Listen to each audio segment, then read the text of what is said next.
We are going to start today is the double displacement reaction, है ना। Double displacement reaction की अगर हम बात करें तो is the most important part, और ये काफ़ी आसान भी होगा। जिन लोग ने अगर सिंगल डिस्प्लेसमेंट जिन लोग ने कर रखा है उन लोग के लिए ये बहुत आसान भी होने वाला है ना। तो चलिए हम स्टार्ट करते हैं। अगर हम डबल डिस्प्लेसमेंट की बात करें तो डबल डिस्प्लेसमेंट किसको कहते हैं पहले हम लोग समझेंगे। देखो, डबल डिस्प्लेसमेंट पहला चीज़ क्या है ना कि आपके पास एक कंपाउंड होगा ए बी के फॉर्म में, दूसरा कंपाउंड होगा सी डी के फॉर्म में, ठीक है। और ये रिएक्शन करेगा तो कुछ प्रोडक्ट बनेगा, ये पता है सब। अगर हम बात करें पहला condition is for double displacement is that, क्या होना चाहिए, that is an aqueous form. Aqueous form किसको कहते हैं? एक्वस फॉर्म कहते हैं, है ना, आपके पास जो रिएक्टेंट है वो वाटर में डिजॉल्व हो, है ना, मतलब पानी में घुला हुआ हो, तो उसे एक्वस फॉर्म कहते हैं, ठीक है।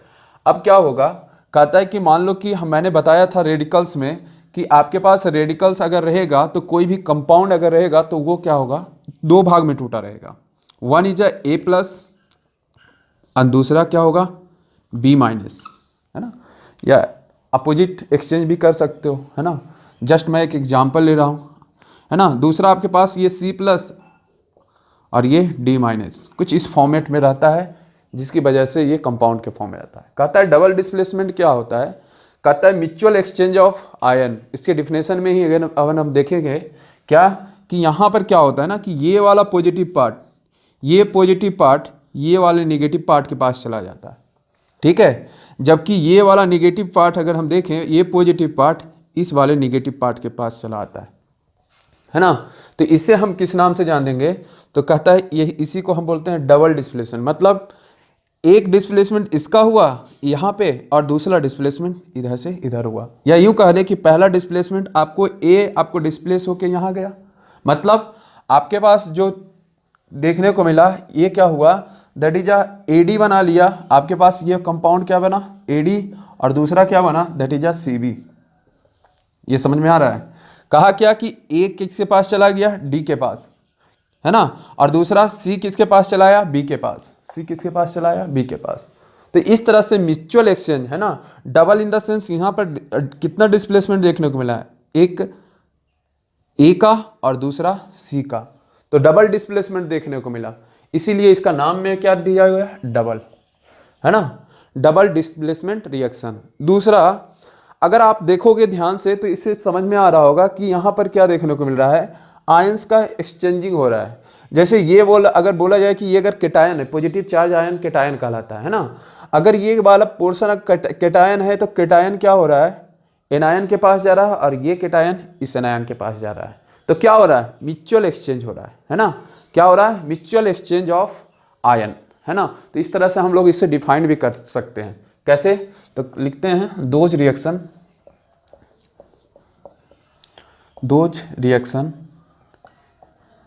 in which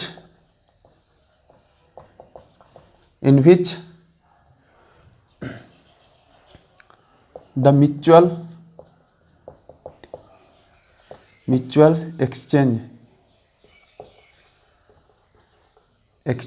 of ion take place is called क्या, डबल डिस्प्लेसमेंट रिएक्शन, है ना। इसे हम क्या बोलेंगे, डबल डिस्प्लेसमेंट रिएक्शन के नाम से भी जानेंगे। दूसरा चीज, अगर हम बात करें इस कंडीशन में, तो आपके पास मैंने बताया था इनिशियल फेज में ही कि डबल डिस्प्लेसमेंट होने के लिए आपके पास रिएक्टेंट में दोनों कंपाउंड्स क्या होना चाहिए, एक्वस फॉर्म में होना चाहिए, है ना। आपको डबल डिस्प्लेसमेंट होने के लिए आपको क्या होना चाहिए, एक्वस फॉर्म में होना चाहिए, है ना। तो हम लोग इसे लिख लेंगे,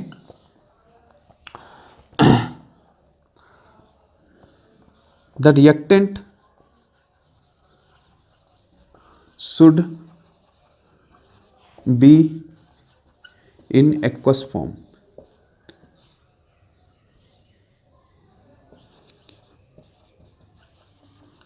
एक्वस फॉर्म। अब अच्छा, एक चीज है कि आप एक्वस फॉर्म में क्यों रखना चाहते हो, क्यों, क्योंकि आपके पास जब भी कंपाउंड होता है ना, तो कंपाउंड जब जाके टूटेगा जब वाटर में डिजॉल्व होगा। अब अगर इसका टूटने का रीजन भी आपको A+ और B- जो टूटने का रीजन बनता है ना, वो क्या है, दैट इज अ वाटर बनता है ना। इसी के चलते इसका एक्वस होना जरूरी होता है। और जब टूटेगा इसका बॉन्ड, इसके बिटवीन का मतलब A और B का बॉन्ड टूटेगा, है ना, A और B का बीच में जो बॉन्ड है वही टूटता है, तो ये इस पे प्लस चार्ज आता है और एक पे माइनस चार्ज आता है।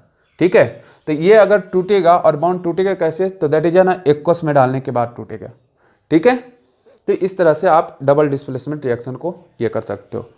आगे दूसरा चीज आपको क्या है कि हम इस रिएक्शन में देखेंगे एक कॉमन थिंग, दैट इज क्या होगा, तो कहता है कि कॉमन थिंग में आपके पास ये एक्वस है, ये एक्वस है, मतलब वाटर के फॉर्म में है ना, जो वाटर में डिसॉल्वेबल है।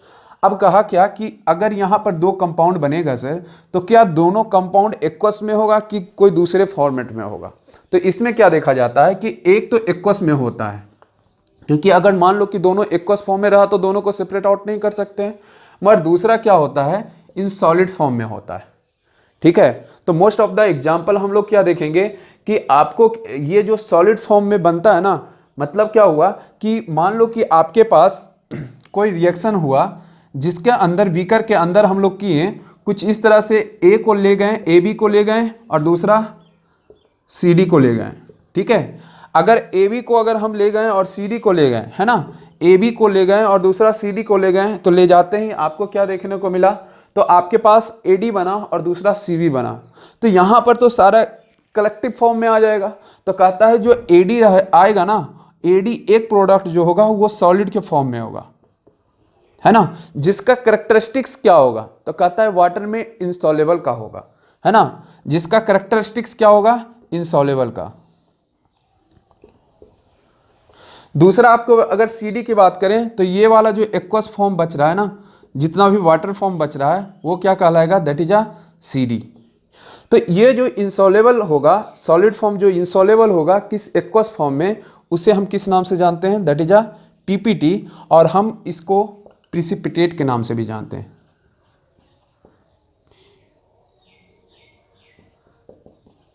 प्रिसिपिटेट।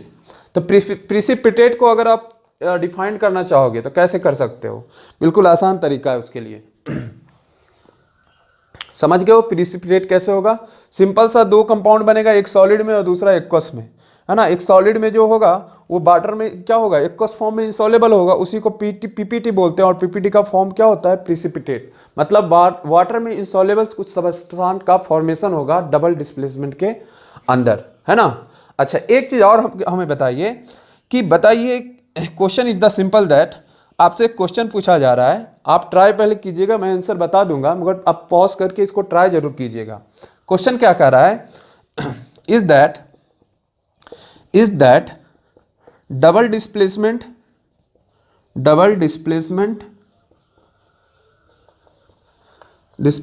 रिएक्शन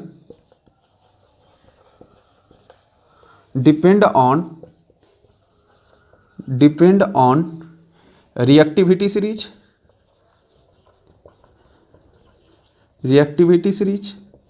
क्या ये रिएक्टिविटी सीरीज पे डिपेंड करेगा, है ना। कौन सा आपके पास जो केटायंस है दैट इज अ मेटल है, क्या वो रिएक्टिविटी सीरीज पे डिपेंड करेगा कि ज़्यादा रिएक्टिव रहेगा तो आयंस को एक्सचेंज होगा और नहीं रहेगा तो नहीं होगा, क्या ऐसा पॉसिबल है। आप थोड़ा सोचिए इस क्वेश्चन के ऊपर, और आप सोचोगे तो आपको बहुत ही अच्छा एक फीलिंग्स आएगा, एक अच्छा सा थिंकिंग आपको जनरेट होगा, है ना। मैं एट लास्ट वीडियो के लास्ट में मैं इसका आंसर दूंगा, तब तक आप सोचेंगे, है ना। आगे बढ़ते हैं, आगे क्या है, दैट इज अ प्रिसिपिटेट के बारे में हम बात कर रहे थे। प्रिसिपिटेट के बारे में हम देखते हैं क्या होता है।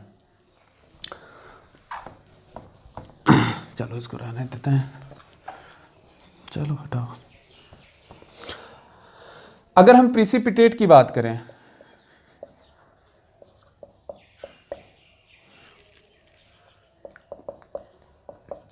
जिसको हम किस नाम से जानते हैं, पीपीटी के फॉर्म में, है ना। तो those substance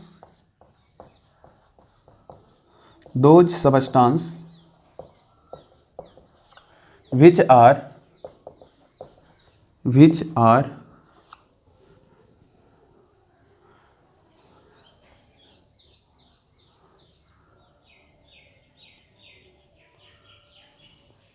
those insoluble solid substance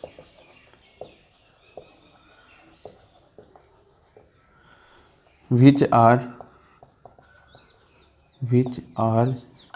generated or produced during the reaction,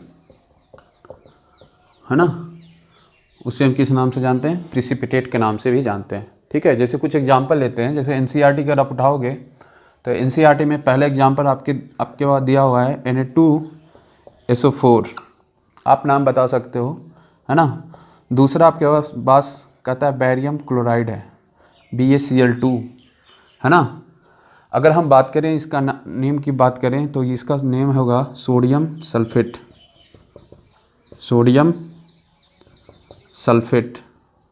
कैसे रखा? Na है सोडियम और SO4 को हम लोग सल्फेट बोलते हैं, तो सोडियम सल्फेट। ठीक है, इसको हम बोलते हैं बैरियम क्लोराइड, है ना, Ba for barium chloride. Clear है? अब क्या होगा, कहता है द मोस्ट इंपॉर्टेंट, मैंने बताया था कि आयंस और रेडिकल्स में बताया था कि बैरियम क्लोराइड, है ना, या जितने भी आपको कंपाउंड होंगे दो फॉर्मेट में टूटेंगे और यहाँ पर म्यूचुअल एक्सचेंज होगा। तो पहले हम लोग करेंगे क्या, दैट इज आयंस में इसे तोड़ने की कोशिश करेंगे, तब जाके आपको क्लियर होते चला जाएगा, है ना। तो कोशिश करते हैं, पहले हम लोग, आप कोशिश अपने तरफ से कर लीजिए, मैं तब तक इधर करता हूँ, है ना। तो देखो इधर क्या होगा, आपके पास ये Na+ हो जाएगा, ये किस फॉर्म में टूटेगा, Na+ के फॉर्म में टूटेगा, है ना। दूसरा ये किस फॉर्म में टूटेगा, SO4 2- के फॉर्म में टूटेगा। अगर हम बैरियम की बात करें तो बैरियम में Ba++ में या 2+ में टूटेगा, और दूसरा क्लोरीन की बात करें तो Cl- में टूटेगा। एक क्वेश्चन जो बच्चों को अक्सर क्वेश्चन पूछता है, सर इतना आप याद करके रखे हो, मैं बोलूँगा हाँ, इतना आपको याद होना चाहिए। दूसरा टेक्निक भी है कि आप पता लगा सकते हो थोड़ा स्मार्ट बन के, है ना, ये आपके लिए स्पेशली है। क्या कर सकते हो इसमें कि अगर आप इसको देखो ध्यान से तो सोडियम सल्फेट को देखोगे तो क्या होता है, सोडियम सल्फेट बनता कैसे है, तो sodium sulphate actually exchange of ions के थ्रू बनता है। अब क्या होता है, इसका चार्ज यहाँ चला आता है जबकि इसका चार्ज यहाँ पे चला आता है ना। जैसे यहाँ पे देखो बैरियम क्लोराइड में, पहले देखो, अगर बैरियम क्लोराइड को देखोगे तो BaCl कैसे कंपाउंड बना होगा, तो हमने 2 लिखा और इधर 1 लिखा, क्योंकि इसके पास 2 चार्ज है, इसके 1 चार्ज है। पॉजिटिव नेगेटिव का आपको टेंशन लेना नहीं है। अब देखो बैरियम के पास कितना गया, 1, और क्लोरीन के पास 2, है ना। तो इस तरह से आप क्या लिख सकते हो, BaCl2, इस तरह से लिख सकते हो। अब देखो यहाँ पर भी अगर BaCl2 की बात करें तो इस तरह से आपने क्या देखा, इधर 2 है तो इस पर कितना चार्ज आएगा, 2+, और इस पर कितना, क्लोरीन पे यहाँ पर कितना है, तो दैट इज कुछ नहीं तो 1 है। अगर 1 है तो क्लोरीन पे कितना चार्ज आएगा, Cl-, है ना, मतलब 1- आएगा। तो ये संख्या को आप जो आपको इसके ऊपर डिजिट आएगा कि 2+ होगा 1- होगा, क्या होगा आप पता लगा सकते हो। जैसे Na2SO4 देखो, तो Na में आपको क्या है, एक रेडिकल्स ये है और दूसरा रेडिकल्स ये है। अब इसके पास देखो कि यहाँ पर 2 लगा हुआ है, तो इसका चार्ज किसके ऊपर आएगा, SO4 के पास जाएगा, और जबकि इसके पास आएगा। तो इस तरह से आप बता सकते हो, जैसे इसके पास 1 है तो ये 1 लिख दिया, और इसके पास 2 है तो 2- लिख दिया। ठीक है, तो इस तरह से आप पता लगा सकते हो स्मार्ट तरीके से, अगर आपको कहीं पर कोई पोर्शन में दिक्कत है, मगर कोशिश करें जेन्युइन तरीका से आप याद हो ऐसा, है ना। रेडिकल्स जो मैंने बताया है वो आपको याद हो तो बहुत ही आसान हो जाएगा ये चैप्टर ही नहीं बल्कि आगे वाला भी चैप्टर को बहुत आसान हो जाएगा। ठीक है, आगे बढ़ते हैं। अब देखो क्या होगा कि आपके पास अगर Na+ की बात करें, है ना, Na+ की बात करें तो Na+ अब क्या होगा, एक्सचेंज ऑफ आयन करेगा। अब एक्सचेंज ऑफ आयन कैसे करेगा, दैट इज आपके पास ये Na+ है, ये क्या करेगा, Cl- के पास जाएगा। मतलब सिंपल सा कहने का मतलब ये हुआ कि आपके पास ये जाएगा और इसको डिस्प्लेस करेगा Ba को, और ये इसके पोर्शन पे चला आएगा। मतलब क्या हुआ कि अगर केटायन को देखोगे तो केटायन Na के प्लस जगह पे चला आया और Ba जो है Na के जगह पे चला आया, है ना। ये वाला पोर्शन क्या ऐसा ही पॉसिबल है? नहीं, दूसरे तरीके से भी आप इसे कर सकते हो। कैसे? जैसे आपके पास Na plus and SO4 2 minus हो गया, ठीक है, और Ba 2 plus and Cl minus, कुछ इस तरह से कर सकते हो। अब देखो कि आप केटायन को फिक्स कर दो, है ना, ये केटायन को फिक्स कर दो, एनायन वाले पोर्शन को आप एक्सचेंज करा दो। जैसे इसमें यहाँ पर क्या होगा, एनायन में यहाँ पे गया और ये क्या किया, इस यहाँ से उठा और इसके पोजीशन पे चला आया, है ना। तो या तो केटायन का आप एक्सचेंजिंग करा सकते हो, या तो एनायन का एक्सचेंजिंग, या तो प्लस वाले को एक्सचेंज करा सकते हो या निगेटिव वाले को एक्सचेंज करा सकते हो। दोनों में सेम रिजल्ट आएगा। जैसे देखिए, अगर यहाँ पे अगर हम देखें तो आपको क्या देखने को मिला, तो Na तो यहाँ पे चला आया एक्चुअल में पोजीशन चेंज करके, तो क्या प्रोडक्ट बनाएगा, दैट इज NaCl, है ना। आपके पास क्या बन गया, इधर राइट हैंड में आपको क्या बन गया, NaCl। और दूसरा अगर हम BaSO4 की बात करें तो BaSO4 इस तरह से आपको बन गया, समझ रहे हो। अच्छा, यहां पे अगर हम देखें तो आपको क्या देखने को मिला, NaCl क्या है, इधर उठ के चला आया, तो आपके पास NaCl आपके पास ये बन गया। जबकि पास अगर हम बात करें तो SO4 तो यहां से उठकर यहां चल बैरियम के साथ चला आया, तो आपके पास क्या होगा, BaSO4। तो आपको क्या देखने को मिला, सेम दोनों केस में अगर आप एक्सचेंजिंग करोगे तो दोनों के दोनों केस में आपको क्या मिलेगा, सेम कंपाउंड्स मिलेगा, है ना। मतलब कंडीशन सिर्फ एक है, only one condition is there for that, क्या, तो कहता है कि आपके पास either you change the cations और एनायन, है ना। मतलब जब आप केटायन को चेंज कर रहे हो तो एनायन को फिक्स कर दो, जब केटायन को चेंज कर रहे हो तो इसको फिक्स और इसको फिक्स करो, और जब आप एनायन को चेंज कर रहे हो तो केटायन को क्या करो, फिक्स कर दो, है ना। तो इस तरीके से आप कर सकते हो, ठीक है। अब बताइए इसका नाम क्या होगा। तो आपके पास ये बैरियम है और ये SO4 को सल्फेट, तो बैरियम सल्फेट, है ना। और इसका नाम सबको पता है, सोडियम क्लोराइड, कॉमन साल्ट के नाम से भी जानते हैं, सोडियम क्लोराइड, ठीक है। अच्छा, कलर की बात करें, colour is the most important part. मैंने बोला था कि ये अगर आप कलर जानते हो तभी आप क्वेश्चन को डील कर सकते हो, वरना हवा तक नहीं लगेगा बोर्ड जिस तरह से क्वेश्चन पूछता है। अब देखो कलर की बात करें तो Na2SO4, है ना, sodium sulphate and barium chloride है। अगर आप यहां कलर की बात करो तो इसका कलर क्या होता है, दैट इज अ कलरलेस होता है। अब बोलोगे कि सर ये आपने कैसे जानते हो, मैंने देखा इसलिए याद है ना। बैरियम क्लोराइड की बात करें तो ये भी कलरलेस होता है।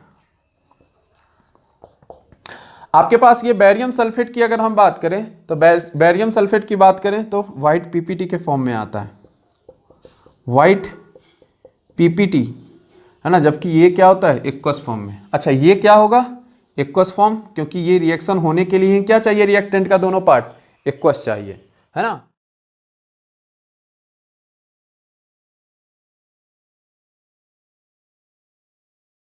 एक्वस चाहिए, है ना। और ये जो बैरियम सल्फेट की अगर बात करें तो ये सॉलिड फॉर्म, है ना, PPT के फॉर्म में चला आता है व्हाइट कलर में, है ना। अब ये इसका करेक्टर बैरियम सल्फेट की अगर हम बात करें तो बैरियम सल्फेट क्या होता है, दैट इज इंसॉल्युबल होता है, और इंसॉल्युबल होता है तो उसे हम PPT के नाम से जानते हैं, है ना। तो इस तरह से आप क्या बता सकते हो, ये बैरियम सल्फेट जो है व्हाइट PPT का फॉर्मेशन करता है, ठीक है। अगले एग्जाम्पल की तरफ बढ़ते हैं। आपके पास कॉपर सल्फेट है CuSO4, इसका बैरियम क्लोराइड से करा देता हूँ, ठीक है। आपको एक सीरीज में रहेगा रिएक्शन तो ज़्यादा बेटर रहेगा याद करने में। अब देखो इसका अगर नाम बात करें तो इसका नाम क्या होगा, that is a copper sulphate.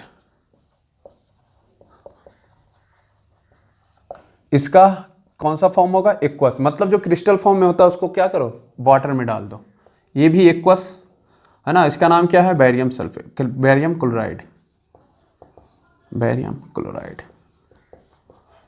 और सेम वे में आप क्या करा सकते हो, अगर इसकी कलर की बात करें तो ये कॉपर सल्फेट ऑलरेडी बहुत बार पढ़ रखे हो, इसका कलर क्या होता है, ब्लू। और इसकी अगर कलर की बात करें तो ये क्या होता है, that is a colourless, colourless होगा, ठीक है। अब देखो अगर हम बात करें यहाँ पर सेम एक्सचेंजिंग की अगर बात करें तो पहले आपको क्या करना पड़ेगा, तो आपको दो पार्ट में तोड़ना पड़ेगा इसे। कॉपर को क्या करेंगे, Cu++,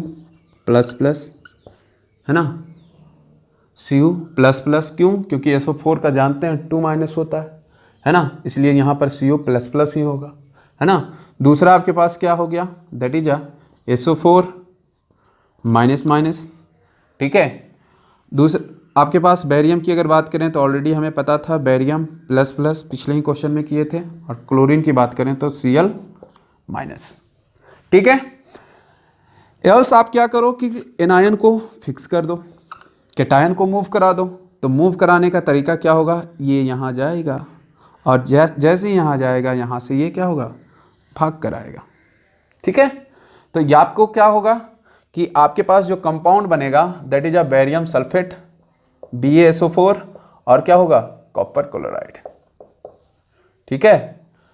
और अगर हम बात करें, या ये तरीका हो गया। दूसरा तरीके से भी कर सकते हो। दूसरे तरीके में आप क्या करोगे, कॉपर आपके पास प्लस प्लस है ना, और कॉपर प्लस प्लस और SO4 माइनस माइनस, बेरियम क्या होगा प्लस प्लस और Cl माइनस। अब इसको फिक्स कर दो, इस बार इसको फिक्स कर दो तो क्या होगा, म्यूचुअल एक्सचेंज, है ना। यहाँ पर आपको म्यूचुअल एक्सचेंज दिखेगा। अगर आप म्यूचुअल एक्सचेंज करोगे तो सेम प्रोडक्ट आपको वहाँ पे मिलने वाला है। अब बताओ नाम इसका क्या होगा, इसका नाम तो पता है सर, ऑलरेडी मैंने पीछे में बात किया था, है ना, बेरियम सल्फेट। और इसका कलर कैसा होता है आपको पता है ना, कौन सा होता है, वाइट PPT, वेरी गुड, है ना, वाइट PPT के फॉर्म में होता है। और ये वाला भी आपको एक्वस फॉर्म में होता है, और ये क्या होता है, सॉलिड फॉर्म में। इसकी बात करें तो ये क्या होगा, कॉपर क्लोराइड, ठीक है। तो क्या होगा,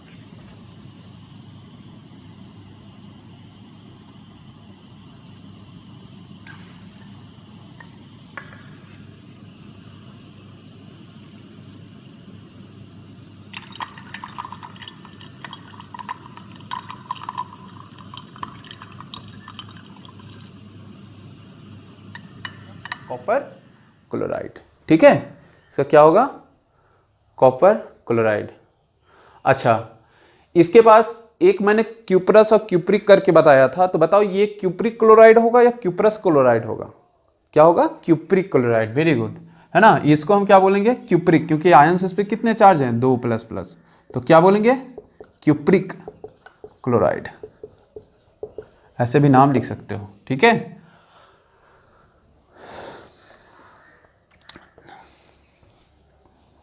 नेक्स्ट आपके पास क्वेश्चन है जो क्या है, दैट इज मैं क्या कराता हूँ, कॉपर सल्फेट। कॉपर सल्फेट को मैं रिएक्शन करा देता हूँ किसके साथ, दैट इज हम करा देते हैं PbNO3, एक सेकेंड, कॉपर सल्फेट का रिएक्शन कराता हूँ H2S के साथ, है ना। ये आपके बुक्स में दिया हुआ है, कुछ एक्स्ट्रा बुक्स हैं उससे मैंने लिया एग्जाम्पल। अब बताओ कि कॉपर सल्फेट है, H2S के साथ रिएक्शन कराएगा तो क्या प्रोडक्ट बनाएगा, आप कोशिश कीजिए, मैं बनाता हूँ।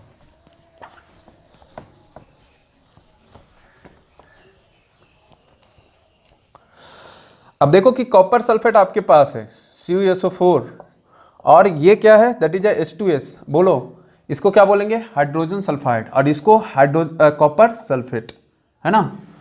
अब कॉपर सल्फेट को तो पता है, अगर हाइड्रोजन सल्फेट की बात करें, है ना, किसका, हाइड्रोजन सल्फेट की बात करें, तो हाइड्रोजन सल्फेट में आपको क्या देखने को मिलेगा, तो देखो कहता है क्या कि आपके पास अगर हाइड्रोजन सल्फेट की बात करें तो हाइड्रोजन, चलो लिख लो पहले नाम,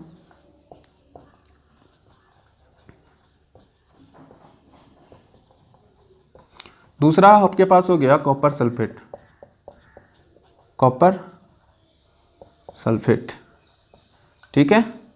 और इस तरह से आप यहाँ पर भी एक्सचेंजिंग करा सकते हो, Cu plus plus SO4 minus minus, है ना, यहाँ पर होगा H प्लस एंड यहाँ पर क्या होगा H2 माइनस, ठीक है। तो म्यूचुअल एक्सचेंज करा दो, कराओगे तो क्या होगा, आपको कुछ इस तरह से एक्सचेंजिंग देखने को मिला, तो क्या होगा, जो बना लेगा कंपाउंड दैट इज क्या बनाएगा, CuS, है ना, CuS, और साथ में क्या देगा H2SO4, ठीक है। तो इसको बोलते हैं कॉपर सल्फेट।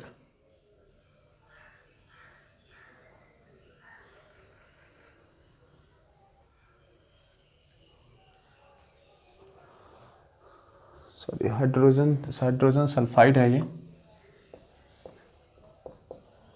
हाइड्रोजन सल्फाइड, और ये क्या होगा, कॉपर सल्फाइड। ये हो गया कॉपर सल्फाइड, और ये इसको क्या बोलेंगे, H2SO4। इसको बोलते हैं, अगर बोलेंगे तो डाई हाइड्रोजन सल्फेट के नाम से भी इसे कह सकते हैं, है ना, या हम इसे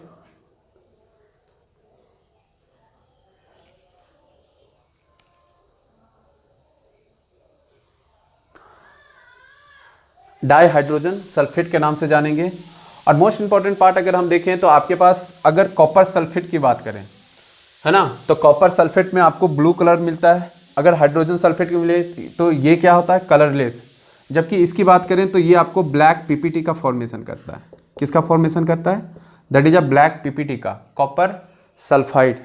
कॉपर सल्फाइड जो होता है एक ब्लैक पीपीटी का फॉर्मेशन करता है, ठीक है।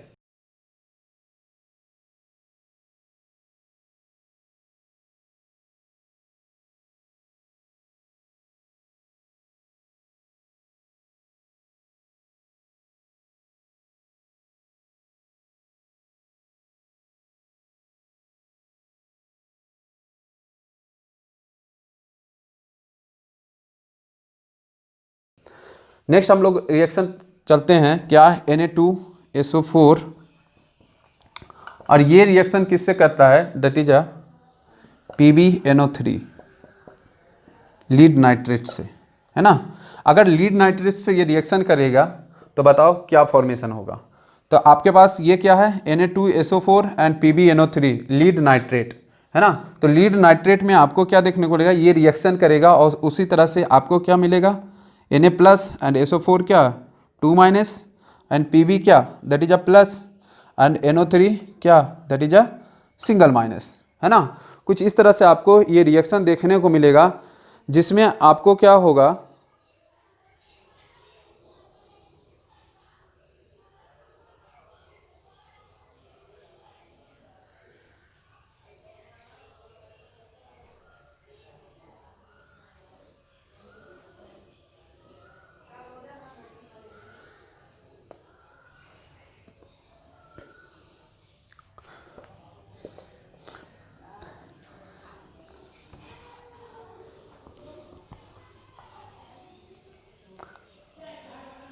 ठीक है। अगर हम नेक्स्ट, यहाँ तक आपको कंप्लीट है। अगर हम नेक्स्ट रिएक्शन की बात करें तो नेक्स्ट रिएक्शन आपके पास आएगा, दैट इज क्या, तो Na2SO4 सोडियम सल्फेट, एंड इसका रिएक्शन हम किससे कराते हैं, तो इसका रिएक्शन हम कराते हैं PbNO3 से, PbNO3 का होल 2, है ना, नाइट्रेट, है ना। अगर लीड नाइट्रेट के नाम से जानेंगे, अगर लीड नाइट्रेट अगर रिएक्शन कराएगा तो ये समय जो कंपाउंड बनाएगा वो क्या होगा, म्यूचुअल एक्सचेंज ऑफ आयन बनाएगा। तो SO4 2- और यहाँ पर Pb क्या होगा 2+, और NO3 क्या होगा, that is a single minus. अगर ऐसा हुआ तो ये क्या होगा, म्यूचुअल एक्सचेंज करेगा, और म्यूचुअल एक्सचेंज हुआ तो जो प्रोडक्ट बनेगा आपके पास वो क्या होगा, PbSO4, और साथ में क्या मिलेगा, NaNO3, है ना, NaNO3 का फॉर्म आपको मिलेगा, है ना। और सबसे जो मोस्ट इंपॉर्टेंट पार्ट आपको देखने को मिल रहा है कि आपके पास Na2SO4 एंड PbNO3 जब रिएक्शन करता है तो ये लीड सल्फेट का फॉर्मेशन करता है ना। क्या फॉर्मेशन करता है, लीड सल्फेट। अब अगर हम बात करें लीड सल्फेट की बात किए, और इसको बोलते हैं सोडियम नाइट्रेट, है ना। अगर लीड सल्फेट की बात करें तो आपके पास ये क्या होता है, वाइट पीपीटी का फॉर्मेशन कराता है ना। किसका फॉर्मेशन करता है, that is a white PPT का फॉर्मेशन करता है, और ये क्या होता है, that is an aqueous solution, ठीक है।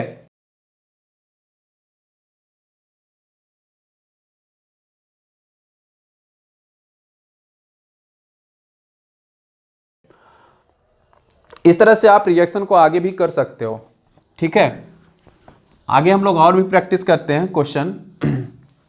जैसे आपको बताऊं मैं कि आप क्या करा रहे हो, NaCl का रिएक्शन करा रहे हो AgNO3 के साथ, सिल्वर नाइट्रेट, है ना।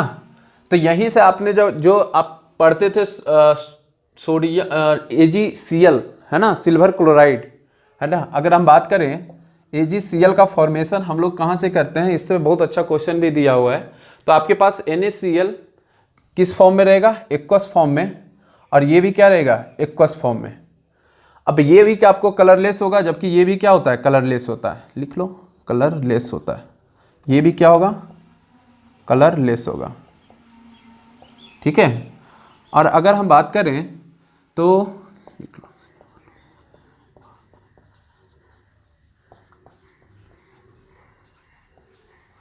इसका नाम बोले तो सोडियम क्लोराइड, सोडियम क्लोराइड, और इसका क्या होगा, that is a silver nitrate.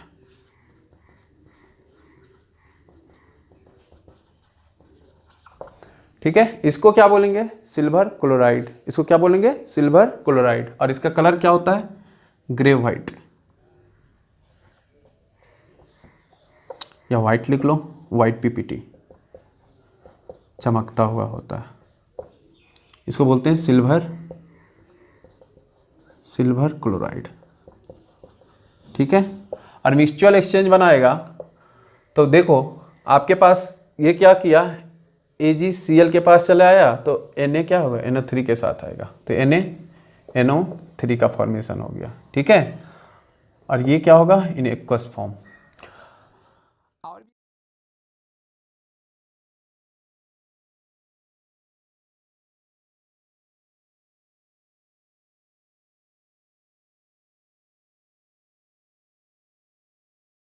और ये क्या होगा, इन एक्वस फॉर्म।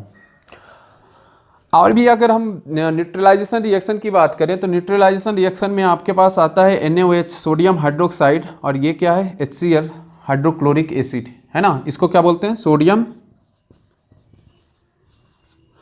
है ना, sodium hydroxide and hydrochloric acid. मर कहता है कि जब एसिड बेस होता है ना, तो एसिड बेस के केस में आपको क्या देखने को मिल रहा है कि ये जो फॉर्मेशन करता है दैट इज एक NaCl का, और दूसरा क्या, H2O का। H2O का कलर पता है, NaCl व्हाइट कलर में आपको क्या होता है, व्हाइट पीपीटी के फॉर्म में आता है ना, जब स्ट्रॉन्ग एसिड होता है। तो इसको बोलते हैं क्या, सोडियम क्लोराइड। इसको बोलते हैं सोडियम क्लोराइड। और इसको क्या बोलते हैं, दैट इज वाटर। आपको पता है ऐसे केमिकल नेम इसका क्या होता है, डाईहाइड्रो ऑक्साइड के नाम से जानते हैं। ठीक है, इसको किस नाम से जानते हैं, लिख लो, डाईहाइड्रो ऑक्साइड। ठीक है। चलो लास्ट रिएक्शन हम लोग कोशिश करते हैं बनता है या नहीं। देखो आसान सा रिएक्शन है, सिर्फ मैं क्या करता हूँ, KOH, है ना, और बताओ कि HNO3 के साथ अगर ये रिएक्शन करेगा तो क्या फॉर्मेशन करेगा। तो सिंपल सा देखो कि आपके क्या होगा, K प्लस में टूट जाएगा और वो OH माइनस में टूटेगा, जबकि H क्या टूटेगा, H प्लस में, और NO3 माइनस में। ठीक है। अब यहाँ पर अगर देखोगे तो ये क्या करेगा, म्यूचुअल एक्सचेंज ऑफ आयन करेगा। क्या करेगा, म्यूचुअल एक्सचेंज ऑफ आयन। और अगर ऐसा किया तो बताओ क्या बनाएगा, तो पहले तो आपके पास साल्ट बन जाएगा, क्योंकि एसिड बेस का क्या होता है, अगर हमारे पास बेस है, ये क्या है, बेस है, और ये एसिड है, इसका रिएक्शन अगर हम बात करें तो ये साल्ट और साथ में क्या बनाता है, वाटर। तो यहाँ भी आपके पास ये बेस है और ये एसिड है, तो यहाँ भी करोगे तो क्या बनाएगा, तो पहला चीज़ तो आपके पास क्या होगा,